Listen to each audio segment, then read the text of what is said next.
when we didn't turn it over, we were fine. Our offensive rebound percentage was good.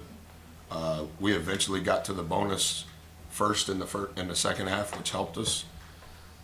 But if you just look at the numbers, I think it's a statistical anomaly that we were able to be in a position for this to be a game. I suppose I had a couple of periods there in the second half where we kind of threatened to make some runs, threatened to chip away into the lead. What were you doing well to counter that, to stop those? They're just so difficult to guard. I think they're an outlier in the league. I think the preparation required to play against them is different than any of the other 12 teams that we play. I think Coach has done, he's Coach of the Year in the SEC. I think what he's done relative to the complexion of the roster, what he did in non-conference play, and then what's changed in this arena, just that should make him Coach of the Year. But I think how he utilizes their players, they're just really hard to guard. And I know that 24 gets a lot of attention, and he's for sure worthy of it. And during his time here with both coaches, he's continued to improve his body, his game. But it's not just 24. It's the stress that all of them put on you because they play so much of their possessions, 5 guys behind the three-point line. And then I know CY's doing a lot of the defensive stuff. You never know what they're doing. Is it zone? Is it man? Are they trapping? Are they not trapping? Is it going to be zone and fall back to man? Is it going to be man the entire possession? And so you're just never comfortable. And so you're out of rhythm when you're on offense. And then they force you to make decisions on who you're going to play defensively because it's hard to play against 5 guys outside the three-point line over and over.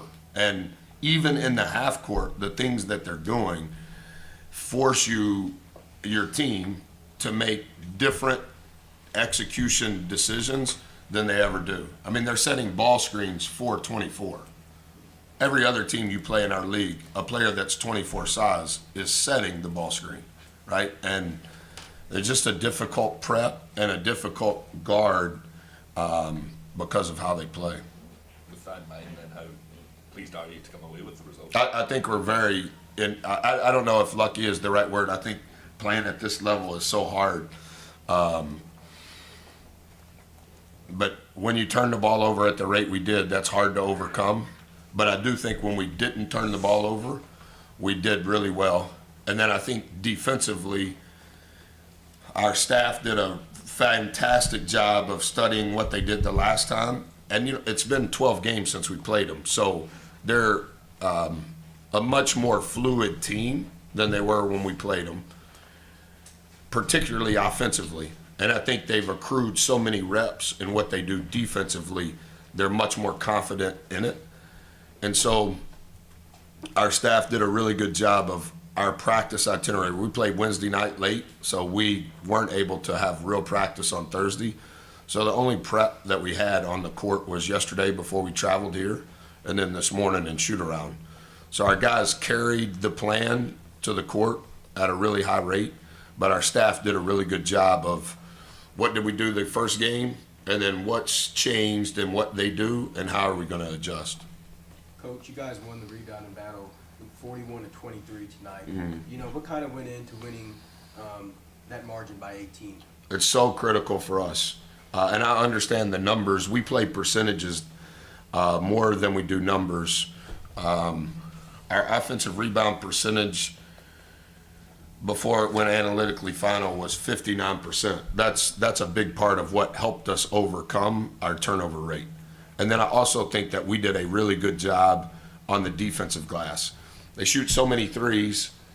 So going into the game, I think they were shooting 44% from three. 44% of their shots were from three, and they were making 37% of them. So they were averaging shooting 25 balls from three and making 9. So that means there's 16 long rebounds. So your guards have got to stay in the mix. And So our defensive rebound percentage in many respects was just as important as our offensive one. Well, as obviously Dexter kind of had a big start to the game, and he kind of had a double-double last game. What have you kind of liked about his progression? His story is not being told at the rate that it should. The impact he's had on our program, I have never seen in my career as a head coach. He had an internship that he had to do this summer, so he wasn't able to even be a part of what we do in the summer. So he showed up the first day of school.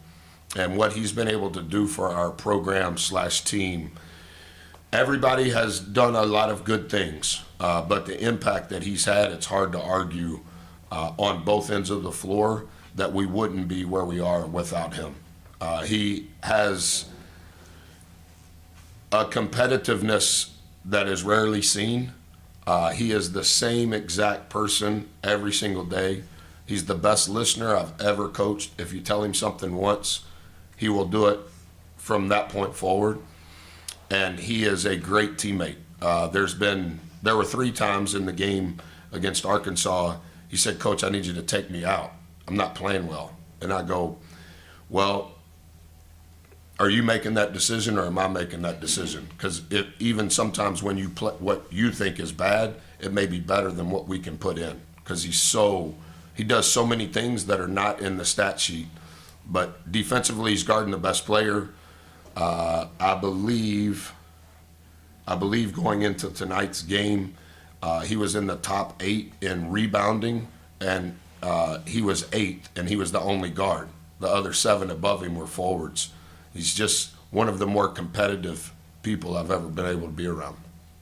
Well, as you mentioned, a couple more, some kind of countering the turnovers tonight. It seemed on a couple plays that when Missouri would get those fast breaks, you had guys kind of in the way that were able to prevent, some of those easy baskets. Was that kind of by design or just players? Yeah, it was an important get-back game.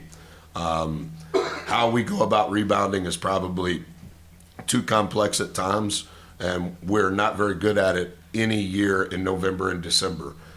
We almost treat rebounding as a subcategory, just like most programs handle offense and defense. We coach it, we teach it, we stat it. There are specific metrics. There's a rebounding effort report card that we do every game. It's the thing that I coach. It's my bucket. Coach Lair on my staff helps me the most with it. But in this game, relative to what we were doing on the glass, there was a premium. We call it a get-back guy. So depending upon who shoots, depending upon where they shoot, in that moment in time, there's certain guys that their responsibility is to get back. And it's just like a report card. What was your grade? There was a premium tonight that we needed to have 100% get back.